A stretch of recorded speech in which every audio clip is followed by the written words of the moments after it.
કેન્દ્રીય બજેટ પૂર્વે જામનગરના પ્રખ્યાત બ્રાસ ઉદ્યોગકારોએ પોતાની આશા અપેક્ષાઓ વ્યક્ત કરી છે। લાખો લોકોને રોજગારી આપતા આ ઉદ્યોગની માંગ છે કે બ્રાસ સ્ક્રેપ પરથી જીએસટીનો દર 18% ઘટાડીને 5% કરવામાં આવે।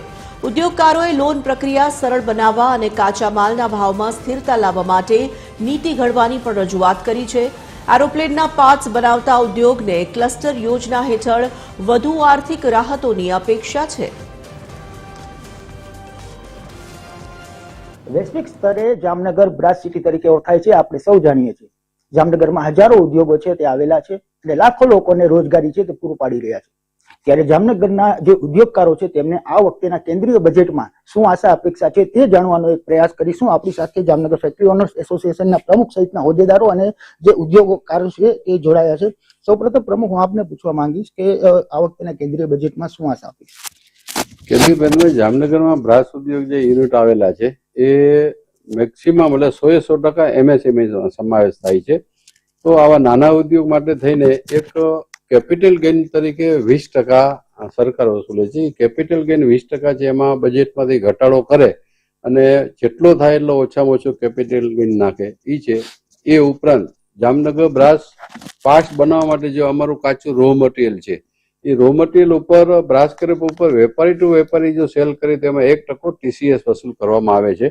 તો આ ટીસીએસ પણ નાબૂદ કરવામાં આવે તો વેપારીઓને બેનિફિટ થાય એમ છે, કારણ કે ટીસીએસ નાબૂદ કરવાથી સરકારશ્રીને કોઈ પણ જાતનો રેવન્યુ લોસ જતો નથી। અત્યારે અમારી પાસે વસૂલ કરાય અને વર્ષના અંતે એ અમને રિફંડ આપી દે છે। એટલે આ ટીસીએસ પણ નાબૂદ થવો જોઈએ એવું અમે માનીએ છીએ। ટીસીએસ નાબૂદ થવું જોઈએ। તમારું શું કહેવું છે કે આ વખતેના કેન્દ્રીય બજેટમાં કેટલીક આશા અપેક્ષાઓ રહેતી હોય છે? તમારી શું આશા અપેક્ષા? સરકાર અમે ગયા બજેટમાં એક સૌથી મોટું 2.5% ઇમ્પોર્ટ ડ્યુટી ઘટાડીને એક મોટું આપ્યું હતું। એ જ રીતે આ વર્ષે અમે બજેટમાં જે અમારા બ્રાસ સ્ક્રેપ ઉપર 18% જીએસટી જે ઘટાડીને 5% જીએસટી કરી દેવામાં આવે, સૌથી મોટી આશા અમારી લોકોની એ છે, કારણ કે અત્યારે 18% જીએસટી હોવાથી ટેક્સનો રેટ વધારે થાય છે તો બોગસ બિલિંગનું પ્રમાણ દિવસે દિવસે વધતું જાય છે। તો સરકાર પાસે અમારી એક જ આશા છે કે બ્રાસ સ્ક્રેપ ઉપર 18% જીએસટી ઘટાડી 5% જીએસટી કરી દેવામાં આવે અને અમને પૂરેપૂરી આશા છે કે સરકાર આ વખતે આના ઉપર પગલું લેશે।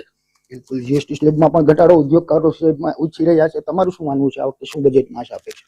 અત્યારના જે હાલના બજેટમાં સરકારશ્રીની અમારી એક રિક્વેસ્ટ છે કે જે સરકારશ્રીએ બ્રાસ ઉદ્યોગ માટે જે નવી સ્કીમ આપેલી છે એને થોડીક એક સરળ બનાવે બજેટમાં, તો ઉદ્યોગકારો એનો સારો એવો લાભ લઈ શકે અને એના થકી નવો જે જામનગરનો બ્રાસ ઉદ્યોગ છે એ ટકી શકે।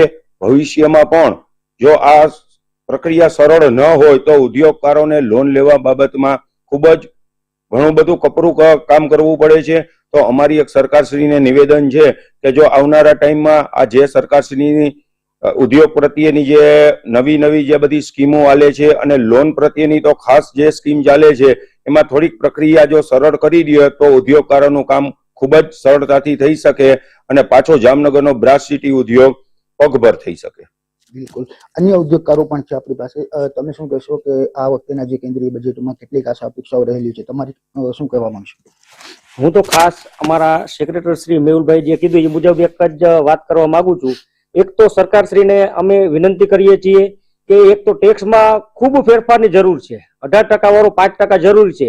શું કામે કે આ ટેક્સના કારણે ખૂબ ખોટા બિલિંગ થાય છે અને હું તો ત્યાં સુધી કહેવા માંગીશ કે ખોટા બિલો બનાવવા વાળા પાનની દુકાનોની જેમ ભંગારિયા વધી ગયા છે, જેમ પાનની દુકાનને ચાની કેમ કેબિનો ચાલતી હોય એવા ફૂટી નીકળ્યા છે। આ બધાને કંટ્રોલ કરવા હોય તો સરકારશ્રીને અમે વિનંતી કરીએ બજેટમાં આ ઉદ્યોગને ટેક્સમાં ફેરફાર કરી દો, જેથી કરીને આ ખોટા બિલ બનાવવાવાળા છે એ સરકારશ્રીને રેવન્યુમાં લોસ જાય છે, સરકારશ્રીને ખૂબ ફાયદો થશે, જીએસટી ભરનારો વર્ગ છે એ બહુ મોટી સંખ્યામાં ઉભો થશે અને ખૂબ ઉદ્યોગને ફાયદો થશે। બીજા નંબરમાં મારું એક ખાસ સરકારશ્રીને વિનંતી છે બજેટમાં કે અત્યારે સ્થિતિ ખરેખર જોવો ને તો ઉદ્યોગોની અંદર ડામાડોળ છે, ખૂબ મંદીનું સામ્રાજ્ય કહો તો સામ્રાજ્ય રચાઈ ગયું છે।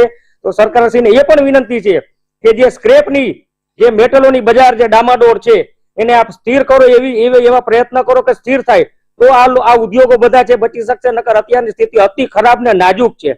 આટલા લાખો લોકોને રોજીરોટી આપતો ઉદ્યોગ જો ઉદ્યોગને ધંધામાં નુકસાની કે તકલીફ પડશે તો રોજીરોટી પામતા જે અમારા મજૂરો છે એ લોકોને રોજીરોટી ઉપર પણ પ્રશ્નાર્થ ઉભો થાય એવી હાલની સ્થિતિ છે.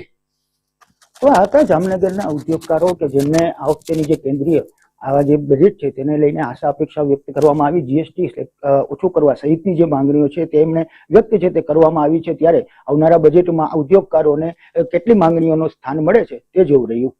સલમાન ખાન, TV 13, જામનગર.